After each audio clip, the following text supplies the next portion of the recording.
everyone, this is Vandana and you are watching 99.9 Engineering Station. So student, today I am come up with a next level of learning in which I am gonna choose any formula which are mostly asked in the exam. Then I will explain you everything about it, like from their definition to application, and most importantly we will solve some numerical also. So today I am going to discuss about the mass transfer most important formula which is used in the distillation column calculation, that is about the relative volatility formula. So before going to study the deep concept about this formula, let's first understand what is volatile liquid. So basically if we कोई भी liquid है उसका particular boiling point पे अगर वो liquid वेपराइज्ड हो जाता है तो उस टाइप के लिक्विड को हम कहते हैं कि वो वोलेटाइल इन नेचर है। मतलब कि जो लिक्विड जल्दी कुछ लो टेम्परेचर पे वेपराइज हो जाता है उसे कहते हैं हम लिक्विड जो है वोलेटाइल है।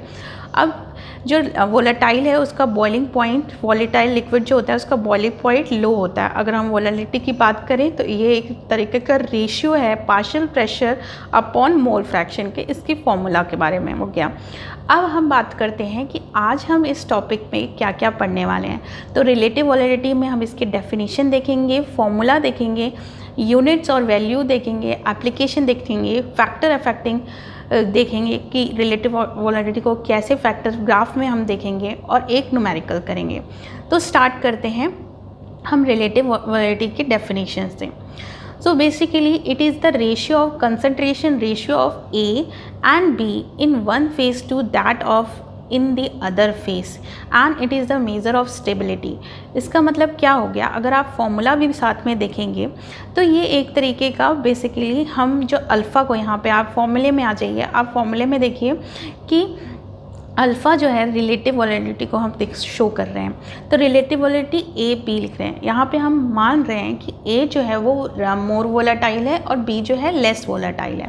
तो इसलिए हम अल्फ़ा ए बी लिख रहे हैं क्योंकि हम कोई दोनों की ए और बी की रिलेटिव वोलेटिलिटी को कंपेयर कर रहे हैं। तो बेसिकली हमें क्या करना है, इनके कंसनट्रेशन का रेशियो लिखना है एक फेस में अपॉन दूसरे फेस में। ठीक है, तो हो जाएगा y a upon y b into x A upon x b, यानी कि y a x A upon y b x B.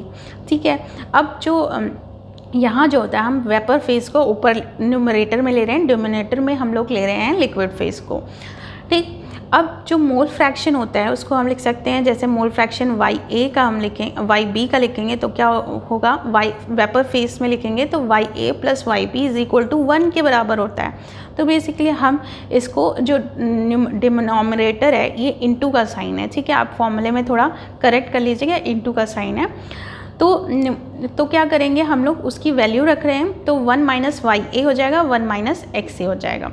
तो ये फॉर्मूला इस तरीके से जनरेट हो जाएगा। तो बेसिकली जो रिलेटिव वोलेटिलिटी है वो मेज़र ऑफ सेपरेबिलिटी है। ये एक तरीके का हमें मेज़र करते हैं कि कैसे सेपरेशन पॉसिबल है कि नहीं, दो लिक्विड के बीच में सेपरेशन पॉसिबल है कि नहीं, ये हमें बताती है। और इसकी एक और डेफिनेशन मैं आपको बताती हूँ कि it is the ratio of vapour pressure of more volatile component to the vapour pressure of less volatile component. ठीक है, ये भी एक तरीके का इसका डेफिनेशन है अगर वेपर प्रेशर के टर्म्स में। ठीक है, अब हम फॉर्मूले पे आ जाते हैं। फॉर्मूला हमने देखा कि अल्फ़ा ए बी जो है वो रिलेटिव वोलेटिलिटी को रिप्रेजेंट कर रही है with respect to A and B. और अगर हम रॉल्स लॉ की बात करें, मैंने आपको इससे पहले जो लेक्चर हुआ था हेनरीज लॉ के बारे में बताया था, उसमें मैंने बताया था हेनरीज लॉ अप्लाई करेंगे हम किस पे, नॉन वोलेटाइल लिक्विड के ऊपर, जबकि रॉल्स लॉ जो होता है उसमें हमारा जो लिक्विड होता है वो वोलेटाइल होता है। ठीक है, तो रॉल्स लॉ के अकॉर्डिंग मैं यहाँ आपको एक्सप्लेन नहीं करूँगी रॉल्स लॉ पूरा, लेकिन फॉर्मूला जो हो गया रॉल्स लॉ का Y A is equal to P A x A upon total pressure. ठीक है, इसी तरीके से वाई बी के लिए हो जाएगा पी बी कंपोनेंट के लिए P B x B upon P. और फाइनली हमें सिंप्लीफाई करेंगे, हम फॉर्मूले को सिंप्लीफाई कर रहे हैं तो अगर हम जैसे कि सेकेंड डेफिनेशन के ऊपर के अकॉर्डिंग रिलेटिव वोलेटिलिटी क्या हो जाएगा, partial pressure of A upon partial pressure of B, that is the partial pressure of more volatile liquid to the less volatile liquid. सारी वैल्यूज़ हम पुट करेंगे तो फाइनली अगर हम वाई ए की वैल्यू निकालेंगे तो हमारे पास रिलेटिव वॉलेटिलिटी का जो फॉर्मूला कैलकुलेशन में यूज़ होता है वो हो जाएगा y A is equal to alpha a b x a 1 plus alpha a b minus 1 x a. तो बेसिकली अगर आप डिस्टिलेशन की कैलकुलेशन कर रहे होंगे तो आपको रिलेटिव वॉलेटिलिटी की वैल्यू दी रहती है और एक मोल फ्रैक्शन दे रखा होता है। जैसे लिक्विड फेस का मोल फ्रैक्शन दिया होगा तो वाई ए आपको वेपर फेस का निकालना है तो सिंपली इस फॉर्मूले में पुट करके आप वेपर प्रेशर मोल फ्रैक्शन का वेपर का मोल फ्रैक्शन निकाल सकते हैं। अब बात करते हैं इसके यूनिट की और वैल्यूज़ की। तो यूनिट के बारे में जैसे मैं आपको बता रही हूँ कि यूनिट जो मोल फ्रैक्शन होता है वो भी डायमेंशनलेस फार्मूला होता है, डायमेंशनलेस होते हैं। इसी तरीके से जो अल्फ़ा होती है यानी कि वॉलेटिलिटी होती है, रिलेटिव वॉलेटिलिटी, वो भी यूनिट लेस क्वांटिटी है।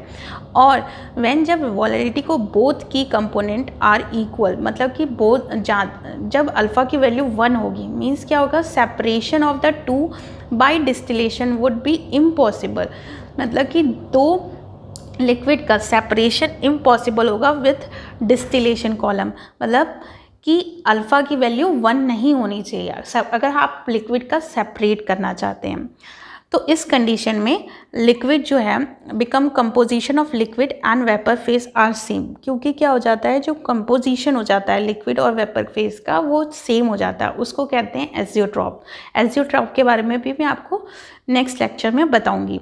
As the value of alpha increase, जैसे ही वैल्यूज़ जो इंक्रीज होगी 1 से ज़्यादा, जैसे 1.2 1.5, बेसिकली 1.2 पे ही डिस्टिलेशन में सेपरेशन प्रोसेस होता है। तो separation by the distillation become progressively easy हो जाता है। ठीक है, तो बेसिकली यूनिट और वैल्यू में आपने क्या समझा कि यूनिट लेस अल्फ़ा की वैल्यूज़ जो होती है वो यूनिट लेस है और अल्फ़ा की वैल्यू 1 नहीं होनी चाहिए, क्योंकि जो कंपोनेंट होते हैं, जो लिक्विड और वेपर के कंपोजिशन होता है वो सेम हो जाता है at 1 alpha is equal to 1 पे।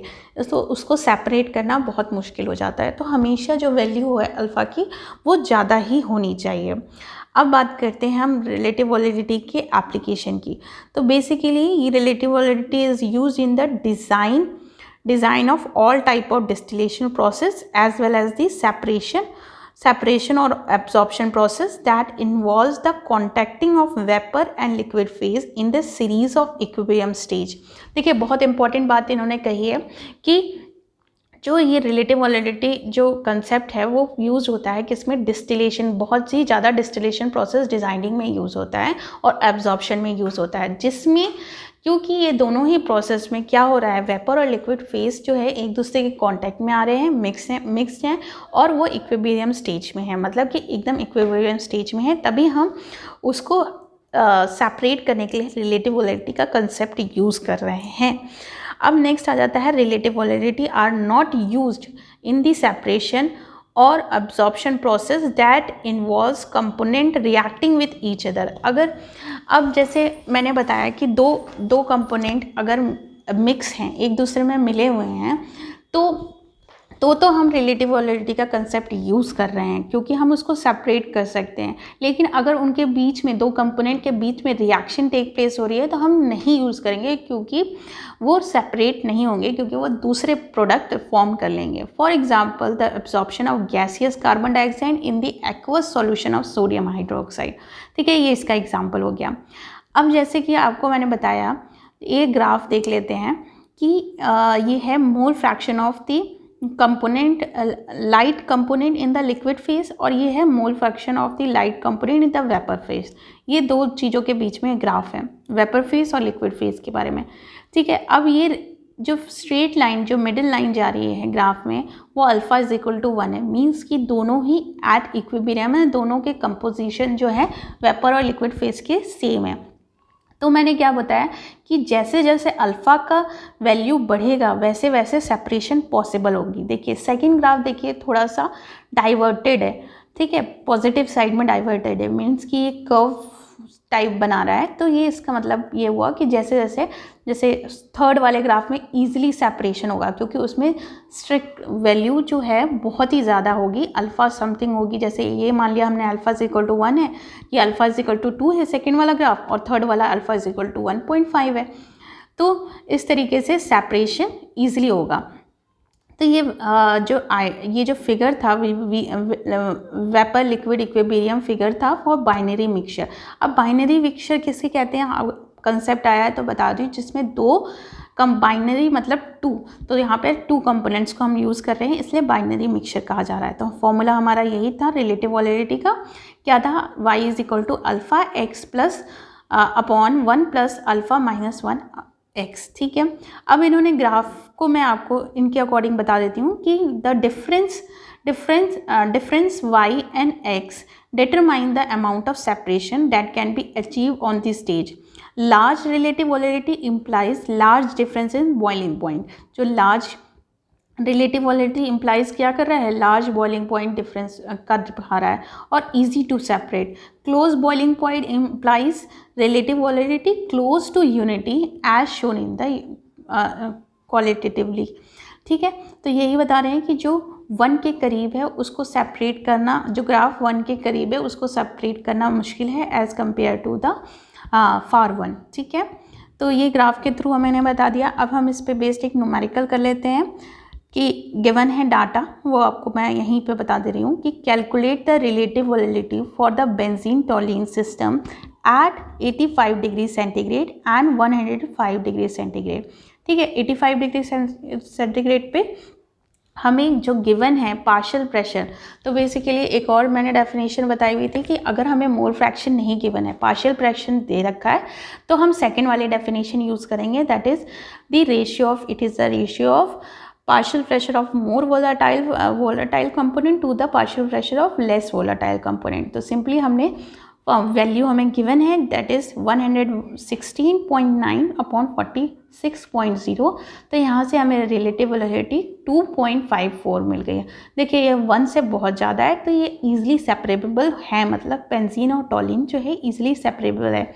सिमिलरली एट 105 डिग्री सेंटीग्रेड पे अल्फ़ा की वैल्यू हमें क्या हुआ, हमें प्रेशर, पार्शियल प्रेशर उसके लिए डिफरेंट दे रखा है, तो 2.38 हमारे पास आ गया। तो वेरिएशन जो हो गया इन शॉर्ट अबाउट 7% हो गया। इन दोनों का वेरिएशन ही हमें दोनों टेम्परेचर पे देखना था कि अल्फ़ा की वैल्यू वेरिएशन कितनी होती है, तो 7 ओनली माइनर सा डिफरेंस है, दैट इज़ 7%।